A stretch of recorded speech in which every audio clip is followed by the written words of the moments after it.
పరలోకమందున్న మీ తండ్రిని మహిమపరచున్నట్లుగా వారి ఎదుట మీ వెలుగు ప్రకాశింపనీయుడి అంటున్నాడు. ఇప్పుడు ప్రభు ఏమంటున్నాడంటే మనలో ఉన్న వెలుగు ఎదుటి వాడికి ట్రాన్స్ఫర్మేషన్ జరగాలి అని అంటున్నాడు. ఎందుకంటే నీవు దేవుని ఆత్మగా తిరిగి జన్మించిన తర్వాత, ఆయన వెలుగుగా స్థిరపడిన తర్వాత, ఆ వెలుగు ఎదుటి వాడికి ఏం కావాలి? వెలుగు ఏం కావాలి? వెలుగు ట్రాన్స్ఫర్మేషన్ జరగాలి. ఈ రోజున మన వెలుగుని ఏం చేస్తాం తెలుసా? ఇప్పుడు ఇదే లైట్ అనుకోండి, ఈ లైట్ నేను మూసేసాను, ఇట్లాగా ఏమవుతుంది? వెలుగేమైపోతుంది? వెలుగేమైపోతుంది? చీకటి అయిపోతుంది. ఈ రోజున ప్రతి క్రైస్తవుడు కూడా ఇలాగా జీవిస్తున్నాడు. క్రైస్తవుడు అని చెప్పుకుంటున్నాడు, కానీ అటు వెలుగుని ఇలాగ మూసేసుకుంటున్నాడు. కానీ ప్రభు చెప్తున్నాడు, ఈ వెలుగుని ఎక్కడ పెట్టమంటున్నాడు?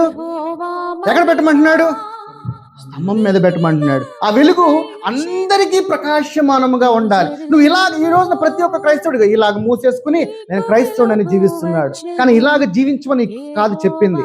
క్రైస్తవుడిగా జీవిస్తే నీ వెలుగుని ఇలా తీసి అది దీపం మీద పెడితే, ఆ దీపం వల్ల ఇంటిల్లాది అన్నిటికీ కూడా వెలుగు ప్రకాశమానమవుతుందంట. ఈ వెలుగుని తీసుకెళ్ళి ఎక్కడ పెట్టమంటున్నాడు? అన్యుల మధ్యలో పెట్టమంటున్నాడు. అందుకనే ఏమంటున్నాడు? మీ సత్క్రియలను చూచి పరలోకమందున్న మీ తండ్రిని మహిమపరచున్నట్లుగా వారి ఎదుట మీ వెలుగు ప్రకాశింపనీయుడి అంటున్నాడు.